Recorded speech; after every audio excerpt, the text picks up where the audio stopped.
Welcome to Design Around the World. I'm Carina and today we're at Tokyo DisneySea. DisneySea was our first full day in Japan. Opened on September 4th, 2001, it is a unique theme park that distinguishes itself from other Disney parks around the world with its nautical exploration theme. We arrived in Japan the previous day and stayed at a Sheraton near the resort where there was a monorail we could access to get to the park. First, the hotel we stayed at was fantastic and fun. There are several hotels in the area and jumping on the monorail is pretty easy. So maybe we should talk about the monorail first. First, Josh barely avoided hitting his head, and truthfully, if you have tall people in your family, and I do, there are plenty of places you might need to pay attention to the ceilings. And since I'm talking about the monorail, please check out how cute the Mickey windows are here as well, and the Mickey handles that you hold onto. From the monorail, we headed into the park.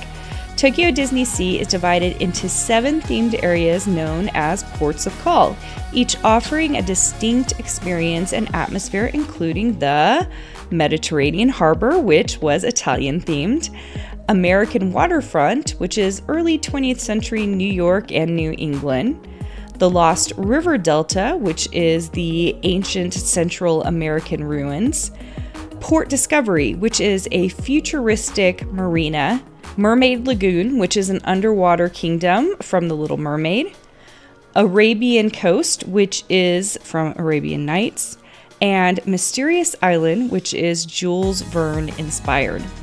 We got to the park early since we're still on Utah time, and everyone had woken up at 4 a.m. in the morning. And we had plenty of time standing in line for some Down by the Bay and some bubblegum. From there, we headed into the park, which, by the way, feels really cool as you walk in because it all has these Italian buildings that are so well done just as you enter. Also, these flat trees were helping give all the awesome vibes. Check out the stucco and rustic charm of the Zambini restaurant as we passed by it. Such a great job on the font choice and colors for both the sign and the building itself. Our first stop, or ride that we decided to go on, was Journey to the Center of the Earth. Talk about great fonts for a sign. The use of small caps here is so good, especially as they reposition the J, C, and E to be centered instead of on the X height line, which is traditional. The rusted metal and colors also add to the overall Jules Verne vibe. You enter the inside of a volcano to access this ride, and you see what a good job is done in making it looking rocky and volcanic. There was plenty to take inspiration from while waiting in line: steamy red rocks, experimental glass bottles and canisters for experiments, paintings of the different parts along the journey to the center of the earth, and so many other beautifully set up visuals and scenes that were interesting and fun to look at. I love this beautiful book with handwritten script and butterfly diagrams. Even the ceilings were cool with rusted metal plates. And last but not least was the vehicle you ride in. These metal vehicles sat 2 to a row and had these crazy plow fronts. Notice all the details the creators of this ride put into the vehicles and other components of the ride. After the ride, we were ready to try some Japanese treats. Check out this really neat shape of a sign that says ice cream on it.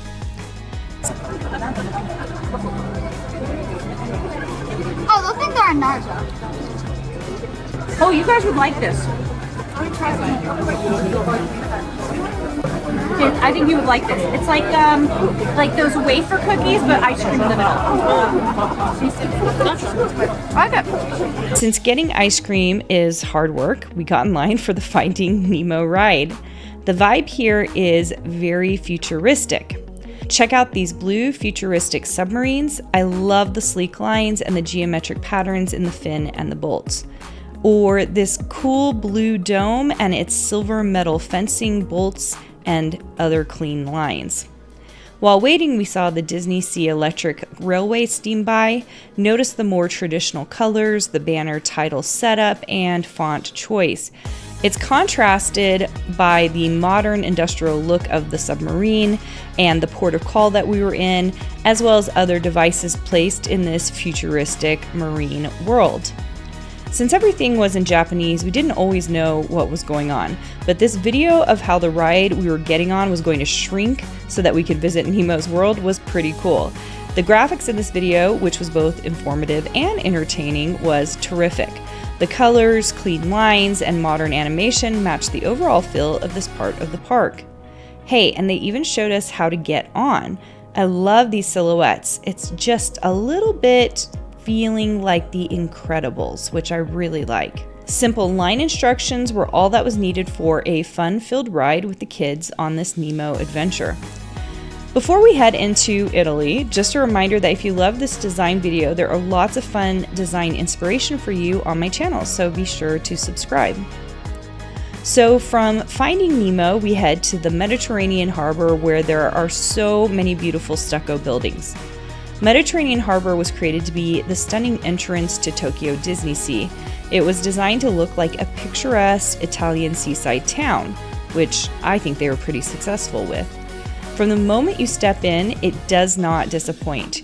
You're transported to a world of colorful facades, charming canals, and breathtaking architecture. A mix of painted features and 3D sculptures gives substantial detail to this place. Check out not only the colors, but the columns, interesting relief shapes, and window decorations that make this building so beautiful. Buildings here are adorned with intricate stucco work and terracotta roofs, creating a warm and inviting atmosphere that feels incredibly authentic. It is about the shapes, colors, and outlines of these buildings. The beautiful canals add to the dramatic effect. Complete with gondolas, the waterways here are reminiscent of Venice, adding to the romantic vibe of the entire area. Everywhere you look, there are scenic vistas and beautiful details. Whether it's the wrought iron balconies, arched windows, or cobblestone streets, the attention to detail here is just extraordinary. Our family decided to take a gondola ride, which once again was completely in Japanese, but we found delightful. This was a pretty way to see more of the park from the built-in canals. You'll notice the pretty skylines behind us, as well as details I was able to grab from other design elements along that canal ride, and I just think it was fun to film along the way. I would highly recommend this area to any designer or artist who wants some inspiration. Each building was unique and interesting, and the Imagineers did a phenomenal job of making this place look like a Mediterranean paradise. From the gondola ride, we moved on to the soaring Fantastic Flight ride. This ride is basically the California Adventure soaring ride. The difference is in the decor and the storyline created for everyone in the line. This ride is still situated in the Mediterranean port of call, and you can see that in the ironwork, wallpapers, and general decor showcased in the line. Beautiful painting and murals showcase fantastical adventures, especially for those who dream of flying. There are images and artwork that indicate the 1800s era of invention. The use of fonts and images keep things inventive and fanciful. Some of the artwork have a Victorian junk journal or scrappy feel with beautiful, delightful details. Scraps of written notes, illustrations, watercolors, collages, and diagrams give an immense depth to this place. There was also attention given to the light fixtures and decor used, as well as the murals and wallpaper samples used before getting on the ride. We still have a few more ports of call to check out, but before we do, did you know that I post design videos every single week? If you love a design adventure, make sure you're subscribed to the channel to see what new videos are coming out. Alright, from the Italian seaside, we're headed through Ariels' underwater home. We didn't go on any rides here because many of the rides are meant for younger children, but the ambiance is wonderful. The Sea Palace is designed after King Triton's palace. The organic shapes are whimsical and colorful. Next, we pass by the Arabian coast where you can ride Sinbad's storybook voyage, check out the Magic Lamp Theater, and ride the Carnival Carousel. The dome and archway here, along with all the other design details, help you see the transition into the Arabic lands. The colors and setup are beautiful.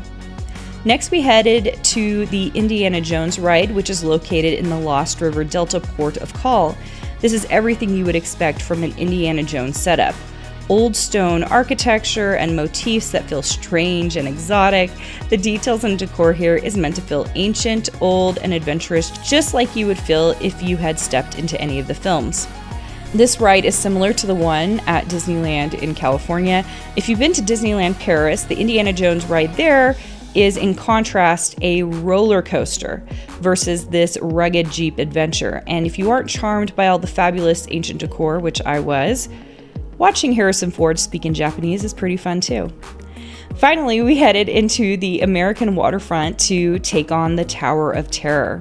This ride has not been transformed into the Guardians of the Galaxy like the one in California, so the storyline centers around a collector who gets an idol who takes over and causes terror. The storyline is fun and not too scary, and the vintage setup in the line is delightful and haunting in a whimsical way. Check out this fabulous light fixture we passed in line, or the fabulous wallpaper. Great typography helps tell the story of this era with decorative, interesting fonts and ancient medieval motifs like this dragon in the wallpaper. There were several light fixtures to see in this ride, and all were unique and interesting. The ride itself had these decorative wooden inlays that lent itself to the overall decor. Outside of the Tower of Terror, there is an ocean liner and other fun pieces that make you feel like you're in older New England. And small plaques like this one help tell you where you are, but also help set the stage with its shape and font choices to help you know that you're in another era in this New England area. Finally, we have to talk about how, even though this is clearly a Disney-themed park, you rarely see anyone wearing Mickey Mouse ears or see any of the main characters we're used to in the United States. Instead, there is a set of characters everyone here is wearing and buying. The story is that Minnie gave a teddy bear to Mickey when he went on a trip, and this teddy bear was named Duffy. Duffy has a whole new set of friends that are celebrated in this park. So instead of Minnie, Mickey, Donald, Goofy, and Pluto, you can see Duffy the Disney Bear, who is Mickey Mouse's teddy bear, who is a favorite among visitors. Shelly May, which is Duffy's best friend, a sweet and cuddly bear. Gelatani, a cat with a talent for painting and a friend of Duffy and Shelly May. And I don't know if I said that right, but he is a very popular cat. Stella Lou, a lavender bunny who dreams of becoming a dancer, and you can get Bella Lou with her ballet costumes on. Cookie Ann, a yellow dog who loves to cook and bake.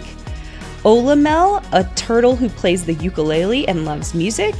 And Linabelle, a clever fox with a love for solving mysteries and helping her friends. And as you can see, my kids were delighted by these new characters and made our Japan Disney experience a little more special. Finally, I think one of the best places to get inspiration as a designer is by going into the shops. Check out the ceilings and walls in these places because they continue the themes of the park. And of course, the merchandising and products are all beautifully designed to entice buyers. Have you been to Tokyo DisneySea or want to go? What did you like the best? And tell me what I missed or you loved in the comments. As a reminder, if you love the Design Around the World series or any of the other new videos I've been doing about design, please subscribe to the channel so you never miss an episode.